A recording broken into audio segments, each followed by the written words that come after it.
Welcome, this is Nick and Noah from Beer and Bat Rips, and we have another quarantine battle report for you.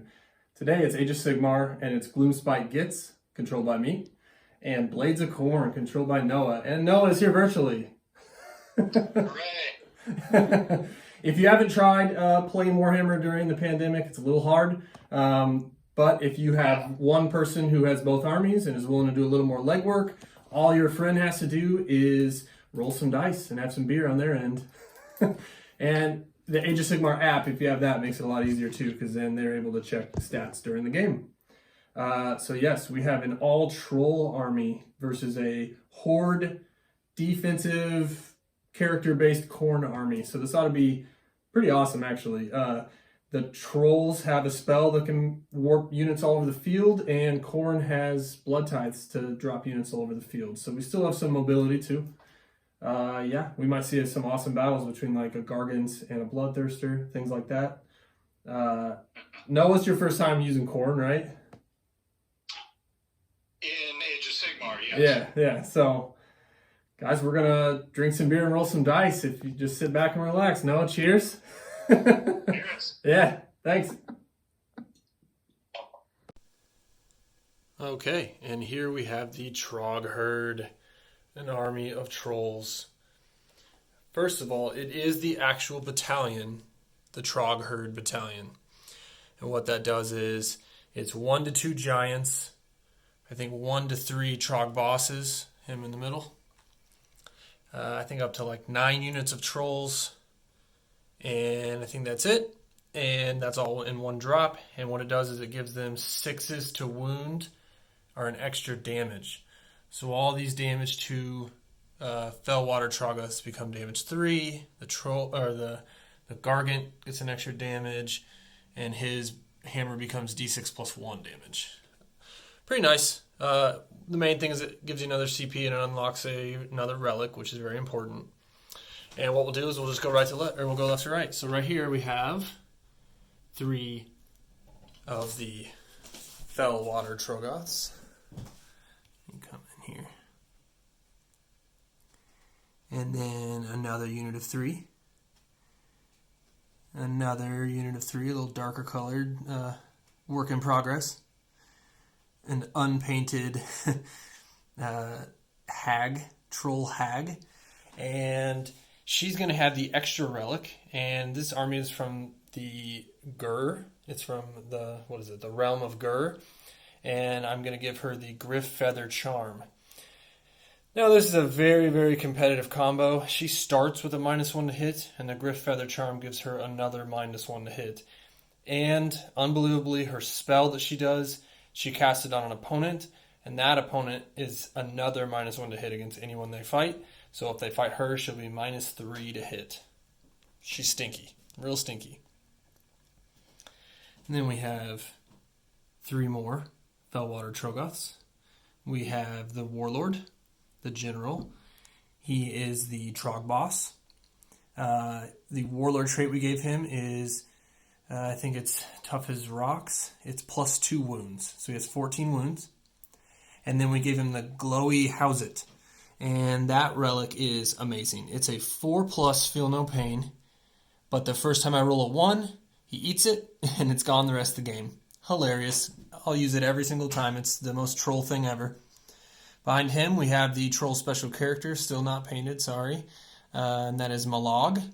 He's not that great. He costs as much as an entire unit of 3 trolls, but his mallet just does mortal wounds in combat, and he's my only source of mortal wounds, so that's nice. Then we have another 3 Fellwater Troggoths for a total of 5 units of 3. I love these guys. They're -1 to hit. They have 4 attacks each at damage 2. Their vomit is like -2 AP, or -2 rend. Super good. And we have a Gargant. He'll have his own faction soon, but for today, he's a mercenary in this Troggoth army. And then up here in the tower, we have the Fungoid Shaman. And his spell is going to be the Hand of Mork. And what that does is it grabs a unit of trolls or whoever I want and deep strikes them. Moves them up the board. And in an army that's not too fast, but very resilient and very dangerous, being able to warp them around the board is very, very important. we'll be back with the Blades of Khorne Army. And here we have the Blades of Khorne Army. It is nasty. So first off, right off the bat, a 30 pack of Blood Warriors. It's a game-winning unit. It is so defensive.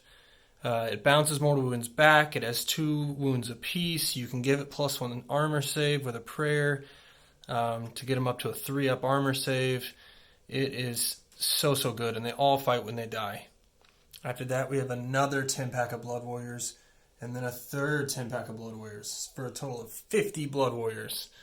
So, pretty mean, pretty nasty. It's a solid core to the start of any Khorne list.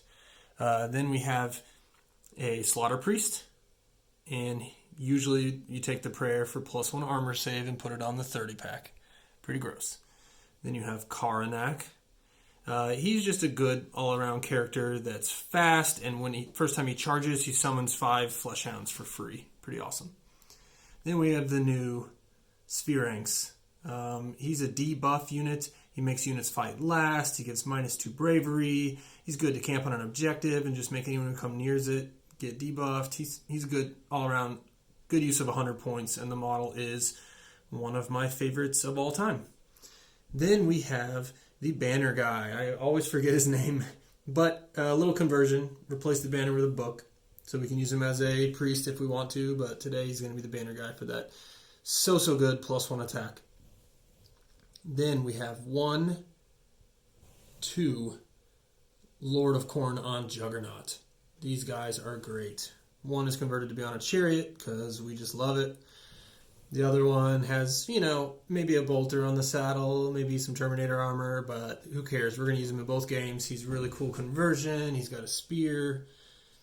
So we're going to have 2 of those, and they are just so good. 8 wounds with 3-up armor, both of them. So good. And then we have the Warlord, the Balrog from Lord of the Rings. Can't help it. Wanted to use the model. He is going to be a Wrath of Khorne Bloodthirster. He is tooled out. If you know this model against any hero models, he rerolls all misses. His Warlord trait, we gave him Disciple of Khorne. And Disciple of Khorne is +1 attack. And if you keep him near the banner, it's another +1 attack for a total of 8 attacks. So he is real nasty with 8 attacks. And then to make him a little more defensive with his 4-up armor save, we gave him the Ethereal Amulet. So that 4-up cannot be affected by Rend. So as long as you're rolling 4-ups, he'll stick around. And today, Noah is going to be controlling the Blades of Khorne. And I'll be controlling the Trog Herd, the Gloomspite Gitz, specifically trolls. And we are going to roll up for the mission, and we'll pick our sides. And when we come back, I'll share where we're at, where the objectives are, where the terrain is, how the terrain's looking, all of it. All right, guys, we'll be right back. All right, so the armies are deployed. The game type is a pretty classic one. It's one where you have one objective in your deployment zone. His is under his cat. You can see it shining right there. And mine is behind this tree. Malog is sitting on it, the special character troll from Underworlds. And then you have 2 in the middle, 18 inches in from the board edge. So we got one there behind that. And then way over there in front of that tower, it's kind of hard to see, there's one right there. And how it works is, this objective for Noah is worth 1 per turn, but it's worth 4 per turn for me, and vice versa. So this is worth 1 for me and 4 for Noah. And then the 2 in the center are worth 2 apiece. And you score on your player turn. But we've played this one so many times that we decided to add a twist. And the twist, if you've played any 40K, you may be a little familiar with it. The twist is that you score at the beginning of your turn instead of the end of your turn. So that means turn 1, we each only get 1 point for chilling on that. How this game usually works out is whoever gets first turn, or whoever wins the roll-off, they got to choose if they want to run out and grab both of these and get out to a 5-point lead, but then you risk getting hit and the double turn. This time it'll add a little more tactics because Well, obviously you score at the beginning of your turn. So that really changes the whole feel of the game, because you got to get there the turn before.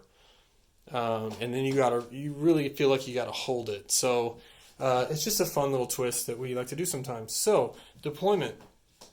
Noah won the roll-off. He chose this side, put a unit out. But basically, along this flank, we have a Lord on Juggernaut and 10 Blood Warriors facing this one. That's all he put over here. In the middle, he's got a wall of 10 Blood Warriors and the cat, the Sphere Ranks, on this very important objective, the one that's worth 4 for me. So he wants to guard it. And then over here, we have the Bloodthirster Warlord, another Lord on Juggernaut. Under that wing, he's hard to see, but we have the Banner Bearer. And the reason you keep him right there is his ability of +1 attack and no break test, no panic check on that 30 pack is incredible. Speaking of which, there's the 30 pack, and there's the the priest, Slaughter Priest, with the +1 armor save prayer. So pretty mean. He the middle is pretty decent. This flank is really, really beefed up. So he really wants to take this one right here. We talked about it. If he waited till turn 2, he could spend a CP with this guy and with the other Juggernaut. And what their command ability is pick 3 units, and they all get +1 to wound. It's pretty incredible. So if you did it with 2 different guys, it would be pick 6 units. So basically his whole army would have +1 to wound. Pretty nice, pretty nice. All right, so across from the Juggernaut and 10 pack, we have 1, 2, 3, 4 units of trolls and the Warlord Trog boss. So the main bulk of my army is on this side.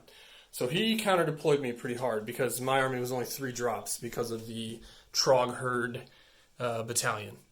Up in the tree, we have our Fungoid Cave Shaman ready to teleport units. Behind the tree is Malog on the objective. On this side are three more River Trolls, Fellwater Troggoths, waiting to be teleported somewhere. And then across from all this, fighting hard for this objective, are both my solo guys, the Mercenary Gargant and the Hag. So that's going to be a really tough thing because if I can get her spell off, she'll be -3 to hit, which is pretty phenomenal. With a 16 wounds, heals D6 every turn. She's incredible, but she's 380 points, so a lot of times just more trolls is better, but we will see. We will be right back with turn 1. Thanks, guys. Here is the recap of turn 1. Trolls decided to go first. First thing we did, the Fungoid Shaman rolled his 4 up and generated an extra CP, so we had 3. We then spent 1 on his command ability, which is an 18-inch bubble of reroll 1s and +1 leadership for trolls. Pretty amazing, because trolls are already very, very strong. He then succeeded with his spell, Hand of Mork, picked up 3 trolls from here, and put them on this tower right here. As you can see, this guy also gave these trolls, the Hag gave these trolls reroll 1s, the Mystic Shield. Hag then ran up to here. Gargant ran to here, so we have this nice little pack on the objective. Over here, all the trolls advanced. We got a 3-pack to here, and the rest all advanced to here. And that was my turn. Nothing really much to it. Got some buffs up. Got to move some stuff. On Noah's turn, he moved up with these guys. Did not advance because he wanted to attempt to charge. He also moved up with his Chariot. Lord on Chariot. Getting ready to charge. His prayer for +1 save went off on the 30 pack, and they moved into this terrain. So they have a 2+ armor save. If you don't play AOS very often, you should know 2+ is rare. It's very rare. Karnak moved over here when he attempted his charge against the Gargant. He failed, but he still summoned his 5 hounds. He did his command ability and gave +1 to wound to the 30 pack, to himself, and to the Chariot guy that was over here. They moved up off the objective. The cat's moved up a little bit, but still is guarding the objective, even though all these trolls are coming. And then the Bloodthirster went as fast as he could He did his D3 Mortal Wounds breath and rolled a 1, and it goes off on a 2-up, so failed to do anything. He then did his 1 amazing Flaming Whip. If you've never seen what this whip does, it's 1 attack that are 3s and 3s with -1 rend, but it's flat 6 damage. So even with the -1 to hit from the Griff Feather Charm, he hit, he wounded, I failed, and he did 6 wounds to the hag. So the hag is down to 10. He then failed his charge with the Bloodthirster, failed the charge with the 30-pack, failed this charge with the 10-pack. It was ridiculous. But then the Chariot, Lord of Khorne Juggernaut, sorry, I just converted it to be a Chariot, charged into these guys and killed a troll and put 2 on another troll. Just the 2 trolls hit back and slaughtered him. The trolls rolled incredible. My battalion is 6s are 3 damage instead of 2, and I got like 4 6s. So just beat him down. So that's turn 1, guys. We did our roll-off, and Khorne won the roll-off. So he is set. Thankfully, I got him off that objective, so he's not going to score on that one, and he's not going to score on this one. Actually, we will have to measure it. He may have more Blood Warriors within 6 than I have. I have 5 guys on the objective over here, so he probably will take that one for 2 points, and then 1 right there.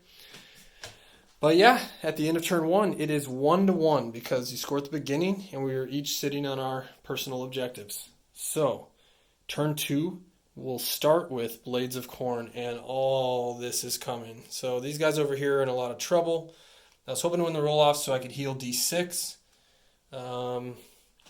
This side of the board I'm going to handle very easily. I'm going to chew through those guys because trolls are flat 2 damage and they have 2 wounds. But the middle and that side, he might just swarm it with all this chaos. We will find out. Turn 2 coming up. Okay, a ton happened in turn 2. Like always in AOS, right? Khorne won the roll-off. He got into here with all of his models, charged everybody. This guy did another flat 6 damage to the hag. So powerful. Like, that whip is so powerful. It's a cannonball. It's better than a cannonball. Then he did D3 Mortal Wounds with his breath attack. And then finished her off in combat. These 3 also got killed. He's almost dead. He's down to 5. He managed to kill all 5 flesh hounds that were trying to kill him. So good job, Giant. You're killing a free unit. These guys got scared of the trolls and moved back. So they're all hanging out back here. The 10-pack that was over here killed the 3 trolls that were fighting them. So that was unfortunate. Trolls are having some trouble right now. So on their turn 2, on my turn 2, these guys move down because they're scared of the Bloodthirster, trying to get around this tree. The Fungoid Shaman succeeded in getting the extra command point, and he did Hand of Gork and moved a troll unit all the way back here. They then attempted their 9-inch charge and failed. These 6 trolls puked all over the 10-pack of Blood Warriors and just killed a ton of them. That acid vomit is nasty. He then came in, killed 3 with his mallet, and squeezed a 4th one with his death grip. So that's pretty awesome. And then they fought in combat and obliterated the rest of them. When the Blood Warriors fought back when they died, they only did 2 wounds. So we managed to kill the whole 10-pack while taking no damage in return. So we are now sitting pretty on this one.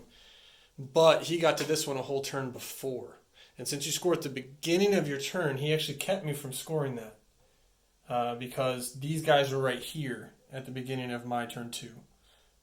So this is going to be tricky. He has 4 total points. He scored 1 on turn 1, and then on turn 2 he scored 1 point there and 2 points on that objective. So he's got 4 points total. I am sitting on 2 points. Turn 1 I scored here, and turn 2 I scored here. Then we rolled the roll-off for turn 3, and Khorne won. So things are looking pretty dire right now. He's going to score another 3 points. So he will be up 7-2. Clearly the 30-pack is going to sit right there and finish the giant off and score 2 points every single turn. He's going to jump around this tree to the 4-pointer. He has a command ability he can give himself that gives him advance and charge with +1 to his advance and +1 to his charge. So if he wants to, he can get all the way over here. You can get all the way to these guys if he wants to. So he's probably going to have a Bloodthirster sitting on my 4-point objective. Oh, any Troggoth troll fans out there, wish me luck, guys. This is going to be rough. Turn 3 coming up. So, turn 3, Blades of Khorne won the roll-off. First thing he did was his prayer, his priest, did the d6 mortal wounds and hit the giant. Got him down to 1 wound.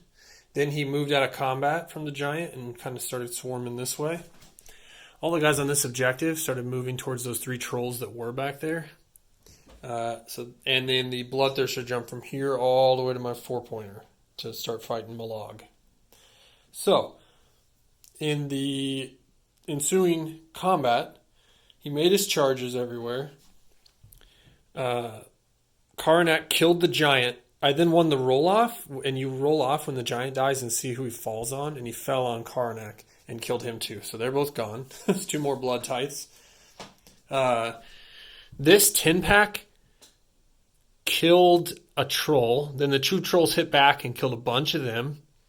But the ones that died killed another troll. And then this, the Spheranx gives a -2 bravery bubble. So the 3rd one just auto-ran. Trolls were not having it. I scored over here. So on the trolls... and then the Bloodthirster fought Molag, killed all of his minions and wounded him a bunch. Molag hit him back for a couple mortal wounds. Then on the troll turn, everyone healed. All the trolls healed. He healed back up to full.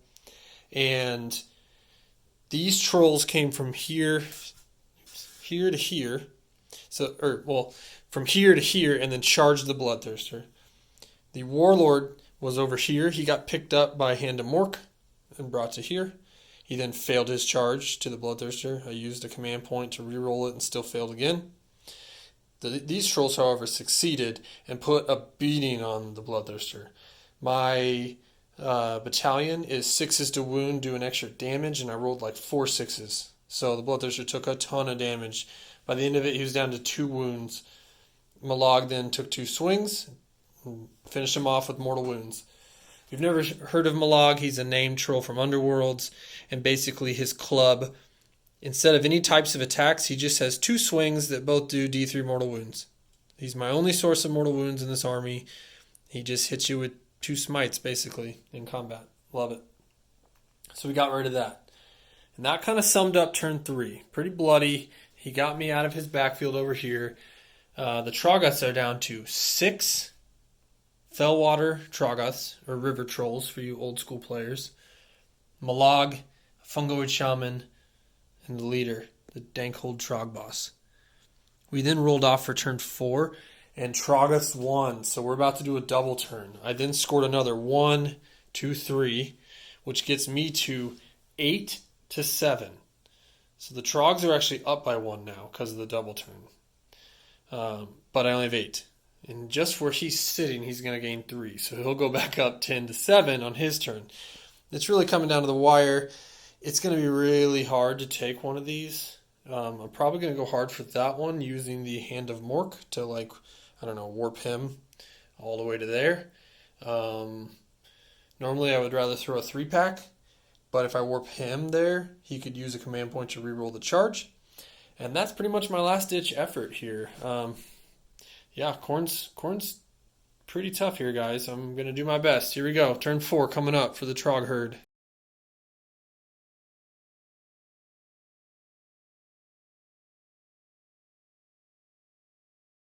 Well, it was a great game.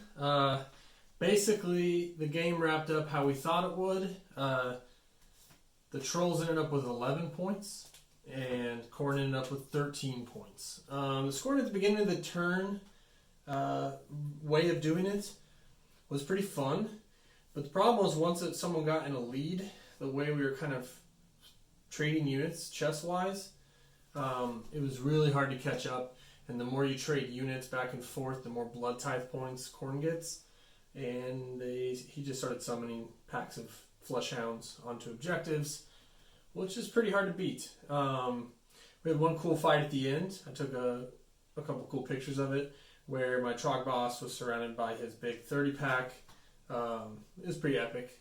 He squeezed Blood Warrior to death, and he smashed, I think, 3 others with his mallet, and then when they died, they took the last of his wounds off. He had that really cool 4-up Feel No Pain relic, but you have to roll it one at a time, because if he rolls a 1, he eats it, and it's gone the rest of the game, and I rolled a 1, like, right away. It was hilarious. That's why I like it, though. There's definitely stronger relics out there. We kind of talked about giving him Griff Feather Charm so that he'll be -1 to hit, so that he'd be more like his River Troll army that he leads. So that's kind of cool. I think there's a Gyran relic that's +4 to your movement and fly keyword, and I think we're going to make the hag a hag witch, a witch hag, and she's going to have her big staff that she has. She'll fly on it. She'll be a witch and have +4 movement and fly keyword, because that's hilarious. So she didn't do great. She died to the Bloodthirster right away, but then Malog and the trolls dragged down the Bloodthirster, so that was kind of my high point. I went ahead and put out our MVPs. They're also like 2 amazing models. They look kind of fun up on these terrain pieces. For the Troggoths, the Dankhold Trog Boss, he's always great. His 18-inch bubble is so big, and it gives rerolls of 1s to hit for all trolls, and it doesn't just say combat. So when my River Trolls or Fellwater Troggoths are vomiting, they hit on 2s, rerolling 1s. So that's really good. It also gives him +1 bravery, which is nice. But he gets the bonus himself, so he's always rerolling 1s. It's just a great all-around command ability. Throughout the game, the trolls healed a lot, which was really nice. The Bad Moon, as it moved across the table, wounded a few of his units, but the main thing was it gives rerolls to the healing ability that my trolls have. So they were healing a lot. That was awesome. When he did get to combat, he was good at smashing the Blood Warriors. So, no one really stood out too much in the game, but because he buffed a lot of the trolls, got to give it to one of my favorite models of all time. So he's my MVP. Noah would probably say that his either the Bloodthirster, because of how strong that flat 6 damage whip was, or his big 30-pack. It's almost always the 30-pack is the MVP, because it holds the objectives all game and never lets them up. But I actually think the cat, and we discussed this while we were playing, the Mind Stealer's Pharynx gives out a 12-inch bubble of -2 to your bravery. It also does this fun little mini game where we both hide a dice, and if the dice rolls, if the number we hid is equal, it does no ability. But if it's anything not equal, any of the other 5, options, the unit that it picked has to fight last. So, because of those 2 abilities, basically we think that he is like the best objective camper in the game. He's got 10 wounds. He debuffs you like crazy. Once you move close enough to that objective, he's debuffing you like crazy. So you take him and you take 10 of those Blood Warriors, and he's never going to let that up. So by the time you get there, he's debuffing you and making you fight last with -2 bravery. It worked perfectly this game. All I had to do was basically kill 1 troll to make the other 2 run. And he's only 100 points. And I'm thinking about getting a second one, because having that 2 different enemy units fight last and having 2 different bubbles of -2 bravery is so good. And I just love the model, and I use it as a Demon Prince on foot in 40k with the Malefic Talons, because it's a cat. My next one I'm going to paint, instead of looking like a leopard, I'm going to paint it to look like my personal cat Miles. So once it's painted, we'll see how it holds up. I'll hold the model and my cat. I don't usually let him in here because he'll try to destroy my entire collection of Warhammer. So, AOS. I know we don't have too many of these battle reports. Frankly, because of the Maelstrom of War cards, we usually have a little more fun playing 40k. The cards really just bring a new level of variety and making you think on your feet. Whereas AOS is more just kind of chess, almost like Risk. You're just moving around the board and taking the units you need to take to get the objectives. So, for the most part, we're going to have mostly 40k battle reports, but every 4 or 5 we'll definitely throw an AOS in there, because I have a lot of AOS armies that I like using. So yeah, we had a lot of fun. Once again, no Noah here because of the pandemic, but he was there on a screen on a little tripod the whole time, telling me where to move his models and rolling his dice. He had a camera set up on his little dice tray. So it's still a lot of fun, guys. I definitely recommend it. I know Tabletop Simulator is out there. I'm going to download it and check it out, see how it does. I have a friend in New York named Kevin who's asking me to download it so we can play that. But you can also still play real Warhammer using Zoom or Skype or Google Hangout or whatever. So try that out. If you have a table and 2 armies, one guy can just chill while the other one does all the movement, but I didn't mind it. So once again, thanks for watching, guys. We're going to get a 40K battle up real soon. I think we're going to start filming later this week. And that is going to be the Battle of the Yellow Armies. We're going to do our Craft World Yanden force versus my black and yellow Necron force. So, if you want to see Necrons versus Craft World, tune in. It's coming soon. Stay safe out there, guys. This seems to be taking forever, but we're making it easier on the nurses and doctors. So stay hidden, keep painting. Someday soon we'll be able to get these new Gargants that came out. We'll be able to get the new Ragnar. We'll be able to get the new Gazkul. We're gonna have a lot of new cool kits waiting for us once GW starts shipping again. So in the meantime, paint your backlog, watch battle reports, drink beer. Thanks, guys. Cheers.